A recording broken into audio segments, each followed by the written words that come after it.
From WXXI News, this is Connections. I'm Evan Dawson. Our connection this hour was made with a little girl lying on her bedroom floor. 12-year-old Mimi was trying her hardest to hear a conversation happening in her parents' living room below. They had invited the neighbors over to discuss a very important subject, whether Mimi and her neighbor Genevieve would be allowed to audition for a play at the local community theater. When Mimi heard laughter, she knew she was going to get her chance.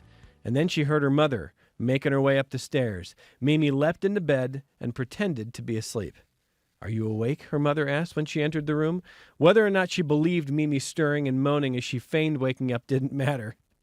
She exclaimed in a whisper, "You can audition. The answer is yes." And that was a moment that changed Mimi's life. Mimi is actress Mimi Kennedy. You may know her from work on sitcoms like Dharma and Greg or Mom, films like Midnight in Paris, Erin Brockovich. But you may not know that Mimi got her start in Rochester. The play she was thrilled to perform in at the age of 12 was Spider's Web, a production of the Rochester Community Players. She played the role of Pippa. She shared that story in her memoir, Taken to the Stage, The Education of an Actress. Mimi will be in Rochester this weekend as the honorary chair of the 100th anniversary of the Rochester Community Players. It's one of the oldest local community theaters in the country. And as Mimi learned well after her childhood performances, it was founded by her great aunt. It's the story of home to Hollywood, and this hour, Mimi Kennedy back to Rochester. She is with us, making her way to Rochester. It's a tough travel day, but I'm so glad that Mimi Kennedy is making the time for us. Hello, welcome to the program, Mimi Kennedy.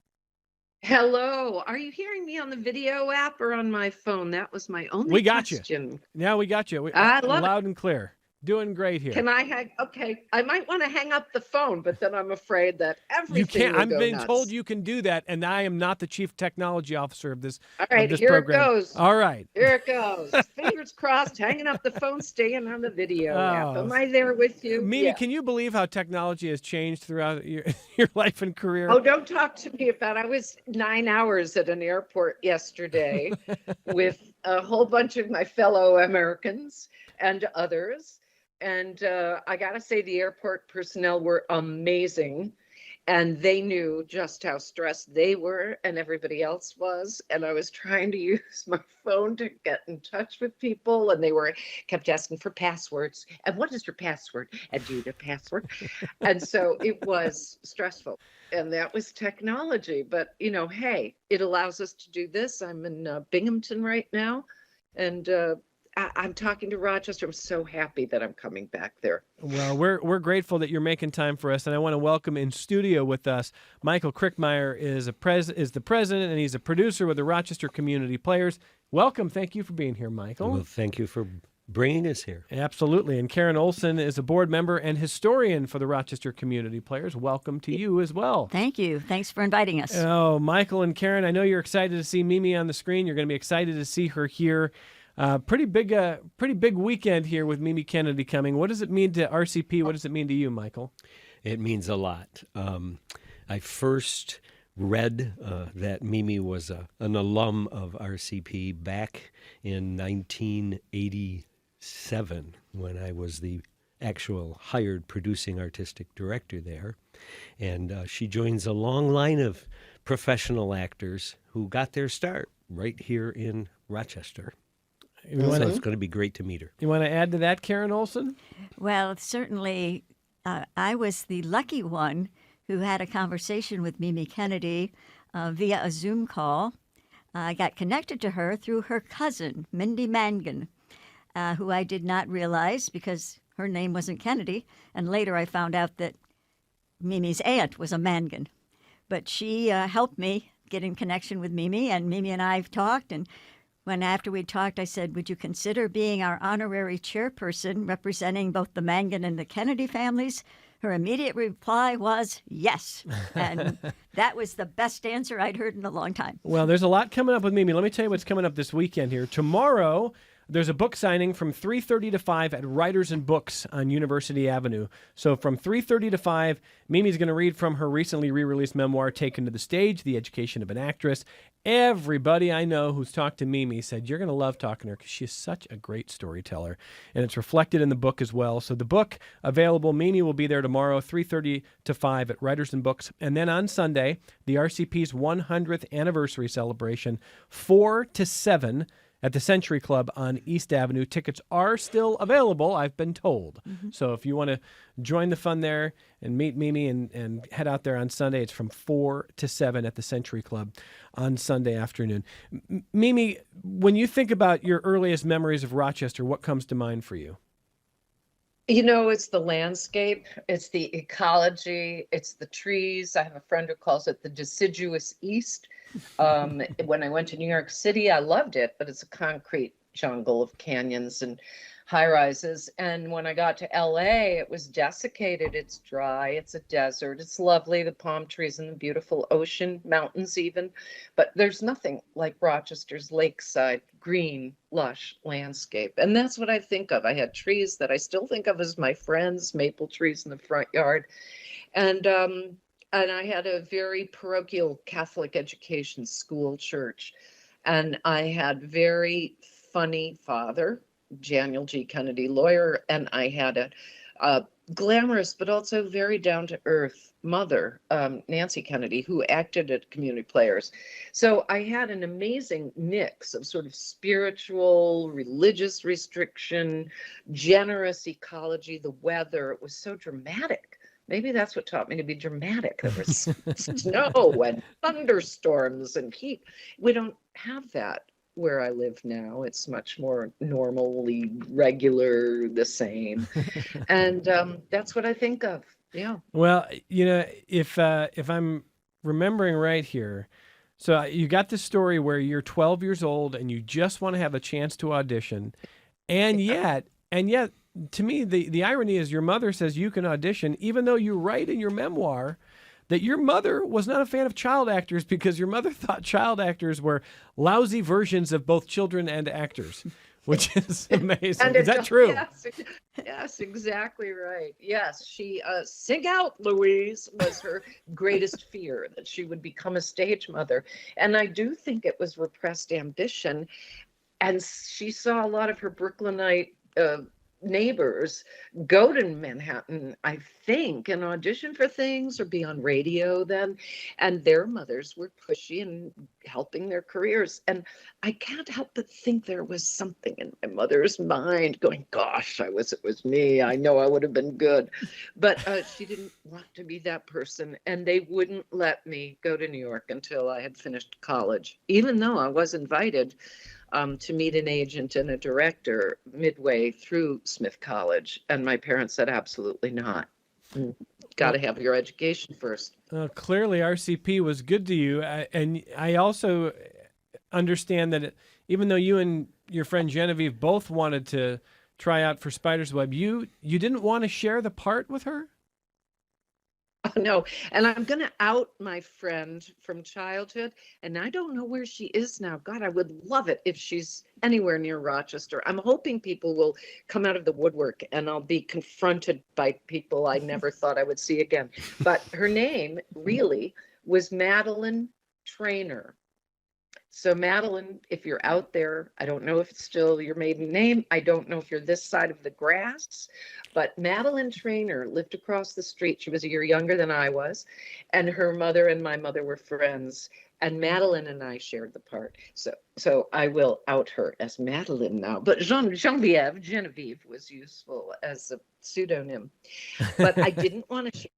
Of course I didn't. I was at 12 years old. Geez, it was all about me and being on stage. But I will read from my memoir at Writers and Books about some of that, because I look back and I just laugh. I could not believe I got through my life as far as I did, sometimes with the little I knew. But people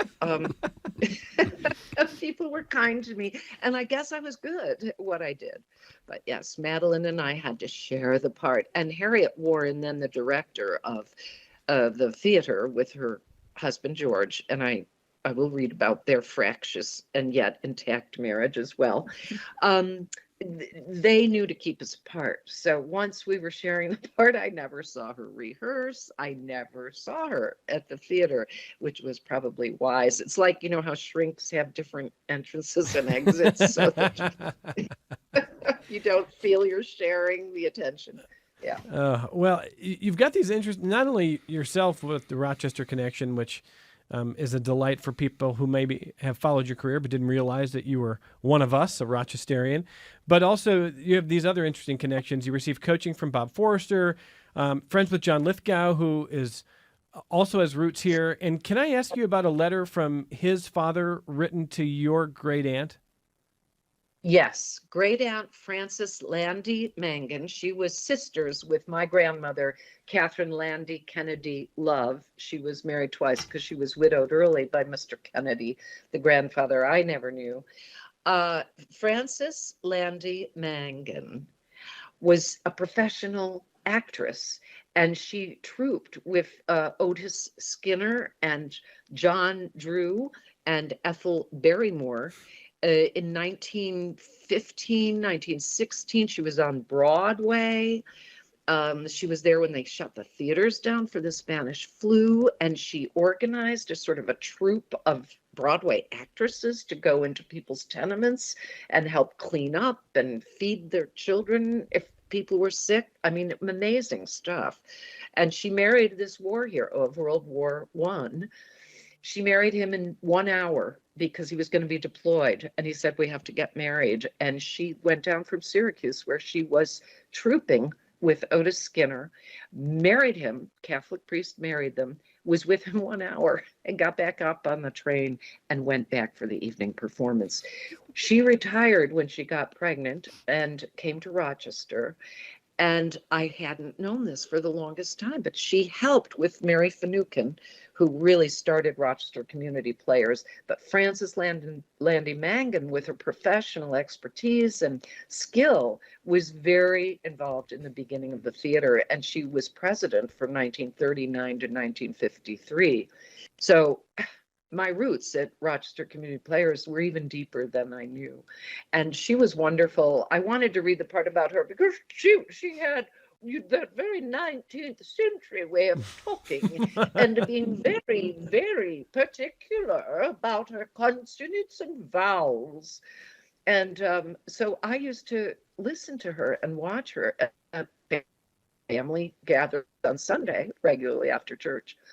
And finally, my father said, you know, go talk to Aunt Fran. She was an actress. Oh, my dear, what do you want me to tell her, Jerry? And then she would go on stories about John Drew and Ethel Barrymore and a wonderful time that they started improvising with her on stage, and she didn't know what to do.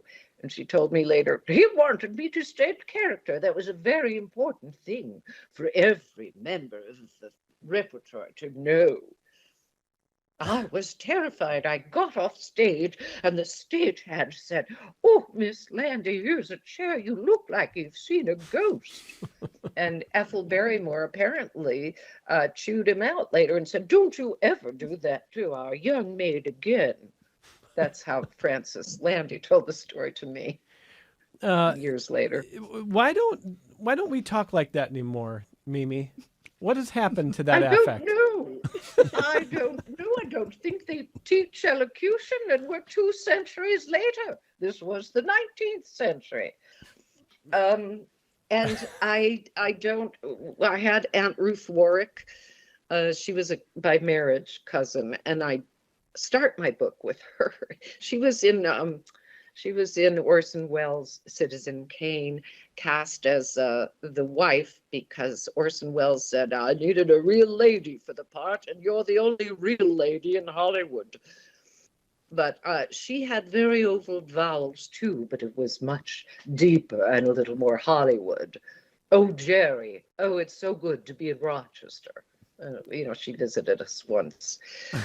So I talk about accents in the book because the Rochester accent would previously have prevented anyone from having a career on stage, television, film. so, so, so what is the Rochester accent?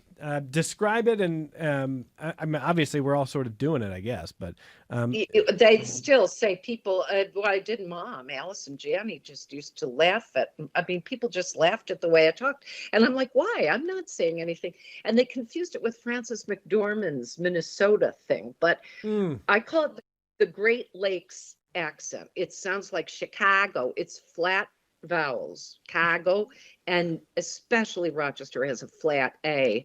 I've cleaned up my act a little bit. the flat, like the snapple, apple, like Snapple, yeah. Snapple. Do you want Snapple? Do you want a hot dog?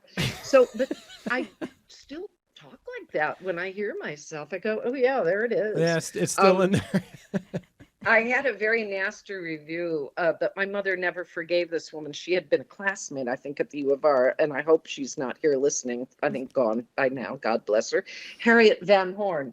Harriet Van Horn was a critic, I think syndicated, and she reviewed Three Girls, Three, and she said Mimi Kennedy's accent is so pronounced as to make her unintelligible.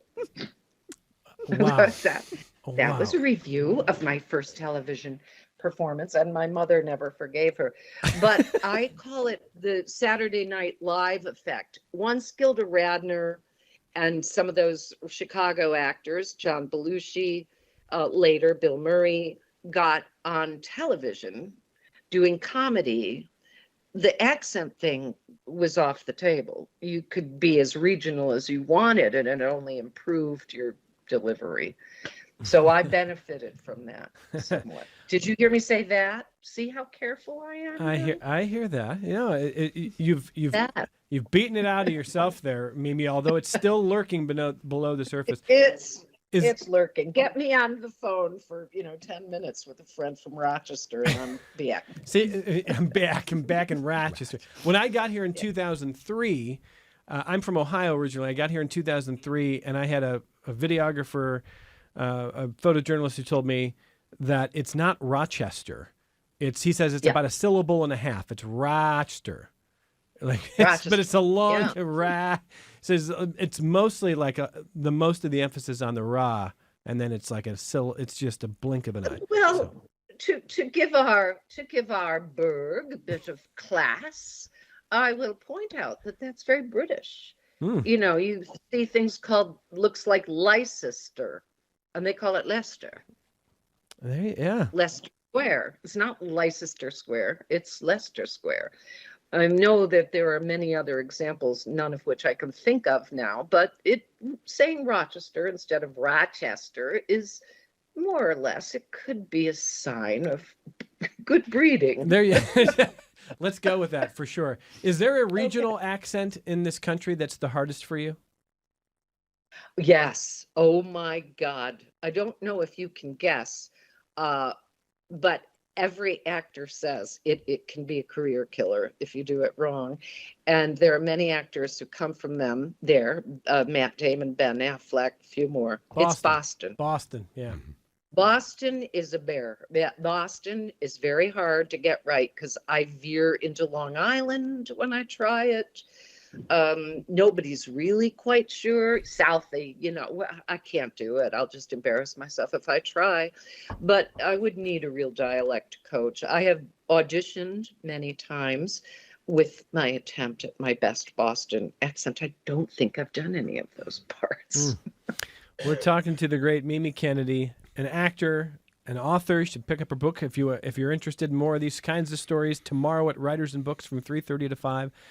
Mimi's an activist, and Mimi is glad to be back in Rochester this weekend with the RCP. We're going to talk about the Rochester Community Players more coming up here with Michael and Karen in studio from the RCP. We're going to talk about their history and what they've got going on now, and really what has happened over the last 100 years that gave great opportunities to people like Michael and Karen and Mimi Kennedy. So these stories are really just outstanding. And if you're joining us today saying, I know Mimi's voice. What are the many things I've seen her in? I want to listen to a cut from the CBS show Mom. This is Mimi as Marjorie giving Allison Janney's character Bonnie some advice. Now, Marjorie is Bonnie's AA sponsor. Bonnie is struggling to accept a new job that she has, and the scene takes place in a restaurant bathroom where Bonnie has secluded herself.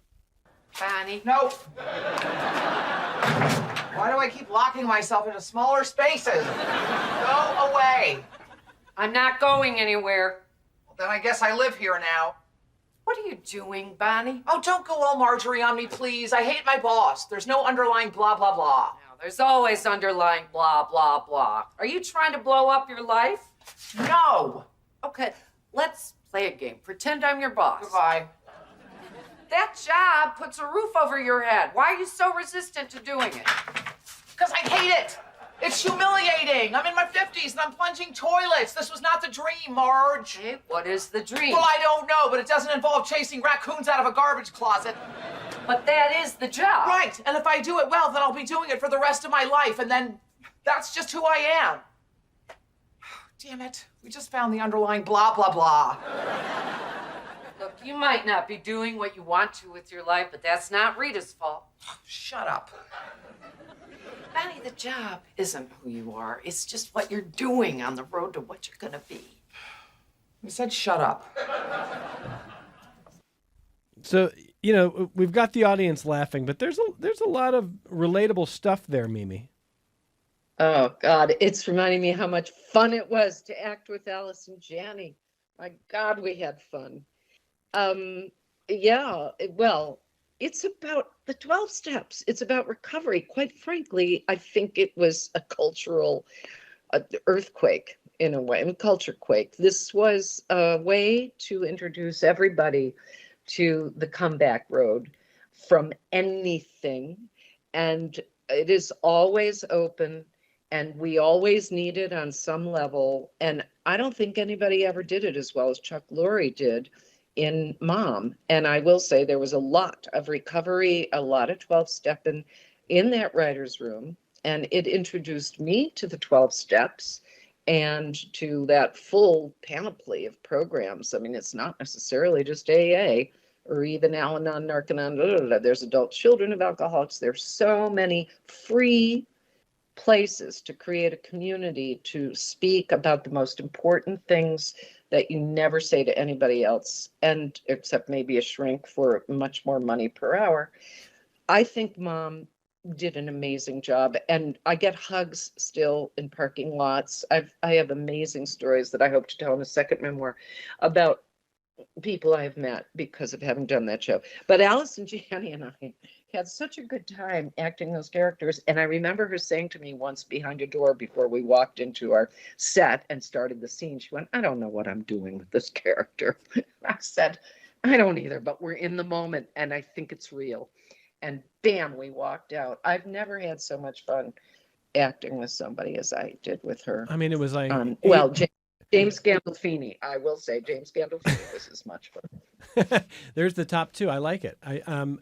8-9 seasons at a time when you have done obviously the stage, you have done different sort of genres of acting. Sitcoms. I wanted to ask you briefly about this, Mimi, because Mom comes out in 2013, and it has this great run, 8 or 9 seasons, something like that, and it ends at a time when we move to almost a peak transition to streaming and a move away from appointment viewing. And so, my son cannot understand why when I watched Lost every week, it was like, we have to wait a week to try to solve this puzzle and wait for another episode. He's like, just watch the next episode right away if you're so interested. I'm like, the world doesn't work. It didn't work like that. It does now. And I think we lose something a little bit with this instant gratification and not waiting a little bit. And I wonder how it feels for you to be an actor and seeing so much change in our habits as viewers. Yeah. Well, our lives got more difficult. I will say that. I think we all know that people are holding 2 jobs, 3 jobs. People are juggling parents and children. And, it's hard to keep an appointment with television. The VCR, that's probably something nobody even knows what I'm talking about, the video recorder. Those things changed it a little bit. And now YouTube streaming subscriptions have changed it a lot. They're getting very expensive. You carry 5 subscriptions, 6 subscriptions, you got to pare down. So it will keep evolving. But how I feel as an actor is, yes, it was thrilling to be, back in the day, MASH, I was on a show of the two of us, even Three Girls, Three. The amount of people who saw that show and it was considered not enough of a rating, that would now be a through the roof rating Right. to get that many people to watch you. And they would then talk about it together. One of the very first chat groups online ever was something called Viewers for Quality Television, 1992. They loved the show Homefront that I was on for 2 years. And, the producers would kill for that kind of community enthusiasm all around one show now. But it's changed because our lives are difficult. And that's what I respect. I respect that if I'm a storyteller, it's whose ears reach it, when it reaches. I don't know what the effect is. I only know that if I do something I think is worthwhile and give it my best, maybe it'll have a good effect somewhere, somehow in somebody's life. And as a community, we're not moving in huge groups all the time to cultural stuff anymore, but we are changing within. That's something recovery has taught me, and Mom kind of taught me. I always call it the last sitcom. It was the last one certainly I might ever do on network TV, although never say never, things change. But I think as we move individually to waking up to things, I think it affects us all. I think new aspects of community form. And I know even in Hollywood and in politics, people are talking about, hey, go to your community. And that's why I'm got to get back to Rochester Community Theater. I'm so happy to be going back to this, which was where I started, where my mother, my great aunt, even my father was on this stage, my brother. There's something about doing it locally that you rediscover something. It's not AI, it's not on the internet, and if you can find time in your life to do it and get somewhere in a car or a bus or whatever, it's doable. And it's amazing. So I don't know. I think recovery groups do that if you meet in person. I think churches do that. Yeah. School, of course. But these are the things that are tenuous now. So we're trying to recover community. Yeah. That's how. As I get older myself and I think about, I'm not someone who goes to a regular church, and maybe in my younger adulthood, I was more cynical about it. But when I see people losing any sense of connection in the physical world, I mean, just about anything that brings us together in person, whether it's RCP, your local church, the PTA, whatever it is, I think it can be really, really valuable. And for listeners who think Mimi is just sort of overinflating because she's coming back to RCP and she has to say she was excited, I read in an interview that Mimi was so excited to learn last year that she would be RCP's honorary chair of the Centennial event that she bought a plane ticket for November of 2024, not this year. Yep. Is that true? Would have been a lot easier to travel. I'll say that. Yes, cheaper. Yeah, not as fraught. Yes. But yes, I did. Yes, I did. And I think I got a reimbursement. I think I threw myself on the mercy of the airlines. Well, we're glad that it has worked out. And when we come back from our only break, we're going to talk to Karen Olson and Michael Krickmire and Mimi Kennedy about what is coming up on Sunday. And we're going to talk about some of the history of RCP and community players in general. They're celebrating, Rochester Community Players, celebrating 100 years. Michael Krickmire says he was on that staff in the 80s when they used to pay people. Can you even imagine? So we're going to talk about what has changed, but also the value of community theater and players like shows like these. So let's come right back. We'll continue on the other side of this break on Connections. Global pop star Rosalia is back with a new album, and it's her most ambitious yet, featuring 13 different languages. I love people realizing that pop music can be great art, and that's something that's happening here. I'm Juana Summers. NPR's Stephen Thompson reviews Rosalia's sprawling new record Lux. That's on All Things Considered from NPR News. This afternoon at 4. This is Connections. I'm Evan Dawson. Mimi Kennedy, you're going to love this story. Leave it to a historian for the Rochester Community Players, Karen Olson, to have this little bit of history as we talked about accents and pronunciation and different affects that have gone out of style. What's the story here, Karen Olson? Well, one of the things that surprised me when I was doing research, which I had to do at the library, I was historian years ago when we sold the building, and we found another theater with an office, but there wasn't room for what is literally a huge collection, archival collection, documenting everything in the earliest days. When you get into the 1900s, you lose it. But so I would go and spend the day at the library going through things, and I came across the fact that in the 30s, late 20s, early 30s, they would do classes. And one of the classes that was very popular was diction. Diction as a class. Exactly. I don't know if they're still teaching diction, Mimi Kennedy. How about that? No, I don't think. I think the only elocution I ever got was at Smith College from a woman who was of my Aunt Frances Landy's generation. And I took it and I thought, hopefully, this will make me sound wonderful. I'll have standard American English for the stage. But I remember another part of me went, and I'm going to sound really phony.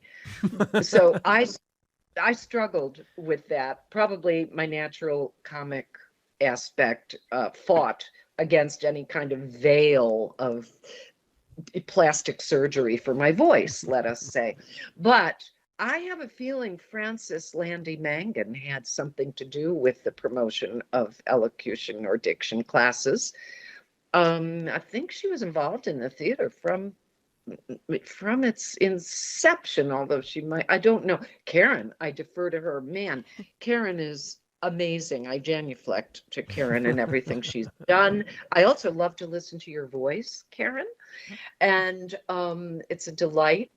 And anyway, I do think it would be great simply to have diction. I think it's important. There are times, especially in what I would call our melting pot culture, which I love. I know it's not on everybody's favored list right now, but especially when I travel, I get directions from people sometimes, and maybe it's my hearing at my age, but I'm like, I have to ask people 2 and 3 times, and I apologize, I didn't understand.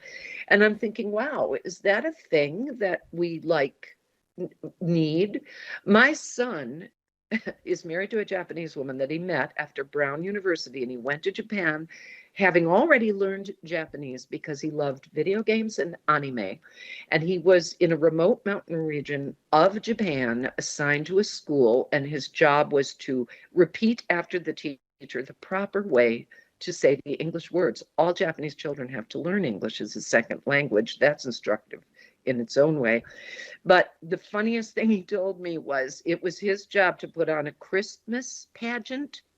And he said, if you go through everything about Christmas, Noel, Christmas, Merry Christmas, everything involves an R and an L, which are the 2 things that in Japanese language pretty much are not part of it. So it's very difficult, just in terms of muscle production, to make those sounds. But that's why it was so interesting and why the teacher was so smart to go, let's put on a Christmas production, and this will help the kids with their English pronunciation. So I don't know. Is stuff like that a thing the theater can do? Should we do it? Is it not a nice thing to point? I don't know. I mean, I really, I do think it's important to understand each other, but we could end up saying everybody's got to speak Chinese in 50 years or 100 years. I know I would never be able to get, there's a pitch thing. If you say it in a high pitch, it means completely different from a low pitch. That's instructive. I mean, we have to be humble about this. But while we've got English, I say, just, have fun with it. I love regional accents. Standard English is beautiful. I love the Rochester accent. It makes me laugh. So, it's rich in differences too. No, I agree. I love celebrating all those different. I mean, Asian languages are so beautiful and to me impenetrable. Maybe AI maybe that'll be one of the only good things about AI. We'll be able to actually more quickly translate for each other. But I think learning different languages, different diction, different accents is a great skill. It's a great skill for any performer to have, I'm sure. I mean, Michael Krickmire, what's in your What's in your repertoire? Well, we have an interesting connection, Mimi and I, that she doesn't know about. And that is one of my first acting teachers and became my mentor in theater is the woman she appeared with on stage her first time, Gisela Fritching. Oh my gosh. Yes. Oh, she was amazing. Yes. And I studied theater on the undergraduate level at SUNY Brockport, where I happen to teach now as well in the theater department. And Gisela was one of the founding members of the Department of Theater at SUNY Brockport. I didn't know. Wow. Of course she was. And yeah. diction-wise, she would make every student, and I still use this today in auditions, say the words pots and pans without the Rochester accent. Pots Uh-huh. and Okay. pans. Yes, without that flat A. And often in auditions to do some tiebreakers, I'll turn my back on everyone and I'll say, please say the words P-O-T-S, A-N-D-P-A-N-S, just to hear if they say pans. Pots and pans. Pots. Yes, Pots and Yes. pans. indeed. And so, And yet it's so useful for comedy. Go ahead, Michael. yeah, no, it's just that I found that as you were talking about that, we do teach a class at SUNY Brockport in voice and diction. So, What a story. And it's a part of the theater major. See, you're all just getting... Maybe we should. Oh, go ahead. Oh, I'm no, sorry. please, Mimi, go ahead. Well, I'm thinking out loud here, but maybe it's like comparative religions. Leave your dogma at the door, leave your bigotry, whatever it is that's making you preferential. I like the way I do it at the door, and understand that there's this rich variation. I'm thinking back to the Marx Brothers. Chico Marx was almost at one time my favorite Marx Brothers because he did the Italian guy. And what's it going to be? And what's it going to be? And yet there are people who would, my children's generation, go, oh, gosh, Mom, that's microaggression. You can't do that. And I'm like, oh, of course, I'm sorry, I don't want to do that. But that was comedy. And that was a reflection of what was going on. So this is what I would say. If I were a playwright, I'd write a whole play about, and have 8 different versions of English on the stage, and I would use it for comic effect and also searing emotional profundity. I think that's great. We're talking to Mimi Kennedy, and in studio from the Rochester Community Players, Michael Krickmire and Karen Olson are here. They would love to see you on Sunday afternoon, starting at 4 o'clock at the Century Club for the 100th anniversary of the Rochester Community Players. And Mimi Kennedy, who participated in RCP back in the day, is coming back to Rochester to be the honorary chair of that event here. So Michael and Karen, a little bit of background here. First of all, for people who haven't been to RCP in a while, still doing it, but what's changed, and tell people what it is that you do now. Well, we no longer have our own home. The theater on Miggs Street was given up back in 1986, 84. I believe, 84. We moved at that point to a small theater in what is now the Radisson Hotel, or the ghost of a hotel downtown, unfortunately. It was the Holiday Inn, and produced shows there all the way until 1992 in a small cabaret theater. From there, we moved out to next to St. John Fisher College in the Orchid Botsford School of Dance, which had transitioned to the Orchid Botsford Arts Center. And when St. John Fisher purchased their building, we had to move again. So we have been a nomadic theater for a while until the Multi-Use Community Cultural Center, the Muck here in town, came about. And that is where we do all of our shows now, except for in the summer. We do, for next year will be our 29th year, offering free Shakespeare in the Park at the Highland Park Bowl. And our season is a 4-play long season, 3 plays at Muck and 1 play at the Highland Park Bowl. And what was on the agenda? What are you doing most recently here? Well, we just closed a play called The African Company Presents Richard III, which is an historical drama about the Grove Theater and how Black theater was born here in the United States. And we're coming up, opening our 101st season next January with the female version of Neil Simon's The Odd Couple, which my wife will be directing because she, too, is also an actress and a director. And that'll be our first show at Muck in January. And so when you look at the history, as the historian Karen Olson does here, Michael's talking about a company that's had to move a lot in a community that has seen a lot of change, still very much an arts town. Karen, how do you see RCP and its place in Rochester now? Well, it's very different from what it was originally. And the history is so rich, but when Rochester Community Players started, people weren't used to the idea that you would go and pay money to see people that you knew, your neighbors, your doctor, your clerk in the store, librarian, doing plays. So the whole concept of a community group was very new. It was all part of the Little Theater movement happening at that time. Mary Finucane, who was the founder in 1923, she had the idea. She got other people excited about it, had a big dinner at the Sagamore Hotel downtown, and then they went ahead and they started working on becoming incorporated. In 1924, they got incorporated as a community theater group. And then their first actual production using local talent was in January 1925. So technically, we are 101 years old as an organization. But as far as actually producing plays, we're celebrating our 100th season from January 1925 to now. I just want a brief aside as a question or comment for the historian. This has been a big week for historians on this program. We had an election on Tuesday, and in the town of Parenton, a Democrat won the supervisor seat, and we, thank goodness, New York State mandates individual towns have to have their own historian, because Bill Perret, the historian out in Parenton, was able to tell us that it has been 107 years since a Democrat won that seat. And really appreciated that little bit of history that there's no way anybody would have been able to dig up here. Karen's got these great stories, this great history as the historian for RCP. But the job of historians is going to, Karen's talking about they're going down to the Sagamore. They're having this big dinner. It's the 1920s. They're talking about what they want to do in local theater. Maybe there's this epistolary component. Maybe you've got old letters.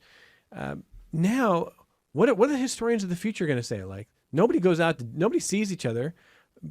You got to decode a bunch of short text messages. It's a very different, it's going to be a very different profession in the future for you, Karen. Well, and it already is. And for me, it's just something I've always been interested in history. Got that from my mother. But what was interesting is once they got started, and they, right from the beginning, they didn't have much money. They were doing fundraisers all the time. But they managed to get enough people excited that they bought a theater.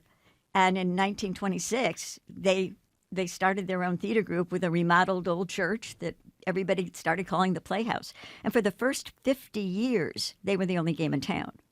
So when you looked at the old scrapbooks, and there were like 6 or 7 newspapers, and they were covered not only in the theater pages, but in the society pages.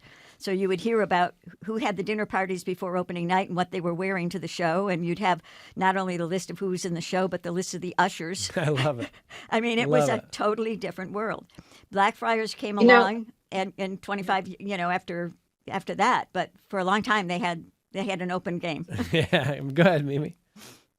I was going to say, I think it's always sort of a dress-up event when people come together. That's an artistic thing, too, that happens, and it's creative and it's individual. It's slow, but we're coming back to that. People have talked for a while, cultural historians, about the end of history, and I think the digitization of our lives is part of that. But all the more important, anybody who writes anything down, keeps a diary, writes a letter, keep those in a trunk, because it's kind of like, the slave narratives, who was paying attention to the lives of the enslaved? The people themselves who were enslaved. And they did write narratives, and they give us that history. And it is a precious treasure that cannot be denied, though people try to deny it. And I would say that during this digitization fantasia, we need to remember the importance of writing things down that we want to keep. It doesn't need to be every day all the time, but to remember that that's important. I wanted to ask a question about RCP. Now, how are the auditions? I remember the audition process. You could go down and try out to get a part. Maybe you wouldn't win the part, but you were on stage trying out, doing your best. Is that still happening or not? Is it by invitation only? Do you have open auditions? How does that work now? One thing that I want to say, I need to correct myself. I just realized I said it was the first 50 years. It was the first 25 years that Community Players was the only theater. And then Black Friars came in. So I just wanted to correct that. And then at their 50th anniversary, so I had sort of both things in my head. Other theater groups participated in celebrating, actually did shows as part of it. But I wanted to correct that for the record. First 25 years, There's no a other correction. competition. And Michael, what's going on now? To Mimi's point? The audition process still is indeed an open process. Amazing. Any person can come along. We love using brand new actors who show talent and encouraging that. And we love using actors that we know we have used before. So most of our shows are a nice mixture of alumni actors and brand new actors. The same as it was. The And same I as it just was. think any listener, that was my first audition. That was my first real, and it was fantastic. And of course, there was nepotism involved. Let's face it. My mother. Well, we try our darndest not to do that. I have only and nepotism has.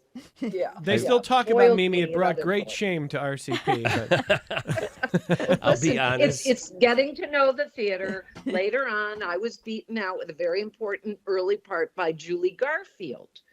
I know, Kennedy versus Garfield. One was a political name, one was a theater name. Garfield got the part.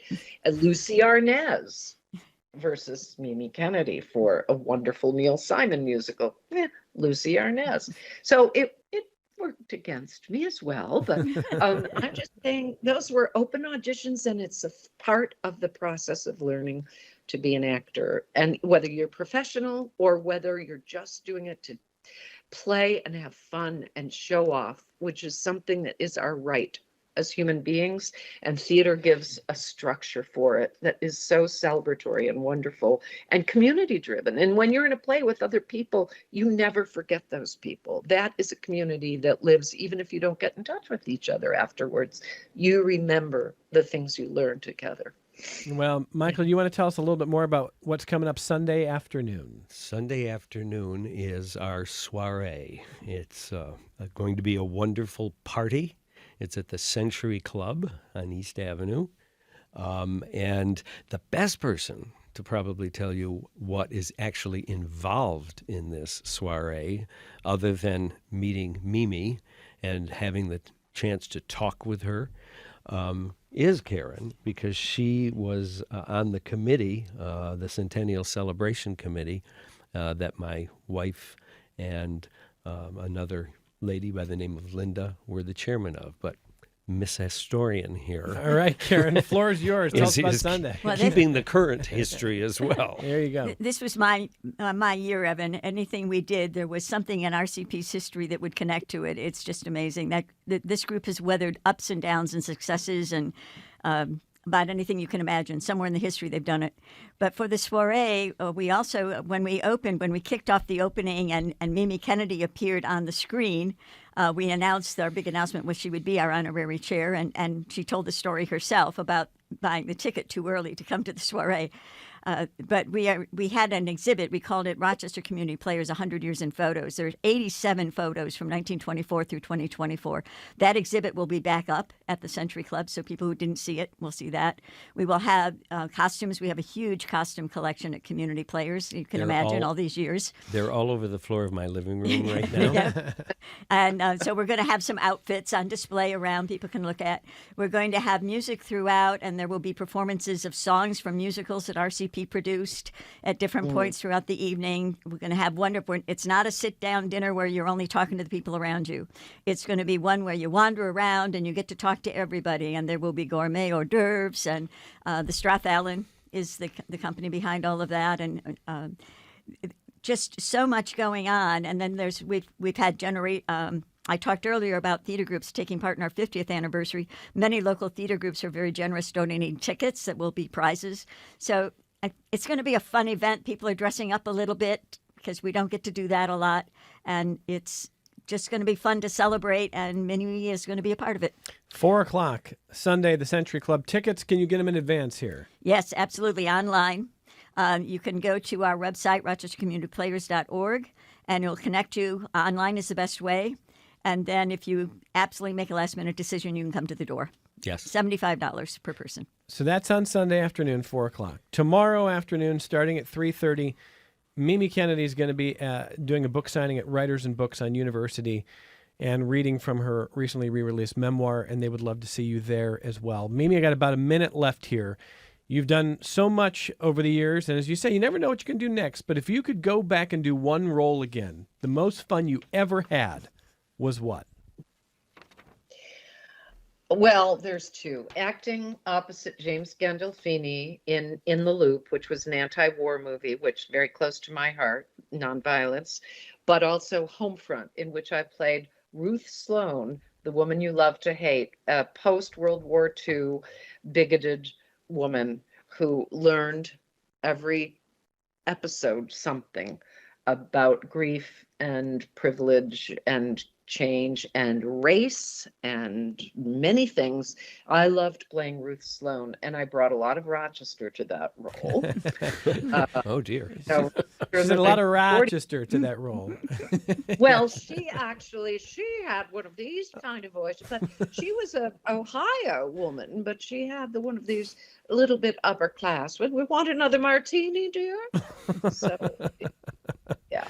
Mimi, thank you. You are very generous to give us this time today and to share it with us. I know you're excited to come back to your native Rochester. We're excited to see you. Thank you for your generosity and being on the program today. Oh, you're welcome. I had a ball. I can't wait to see Rochester and Rochesterians again. See you this weekend. That is the great Mimi Kennedy and Michael Krickmire. Karen Olson from the Rochester Community Players. Happy anniversary to RCP. Thank you. Thank you. Thank you. Big weekend here. We're the second oldest community theater in all of New York State. Very proud of that. Yes. And still doing great work. It's one more time, the website to learn more here. RochesterCommunityPlayers.org. Thank you for being here, guys. Thank you very much for sharing these stories. And our thanks as well to the team from Writers and Books. Going to be a big weekend for them as well. From all of us at Connections, thanks for watching. Thanks for listening. We are back with you Monday on member-supported public media.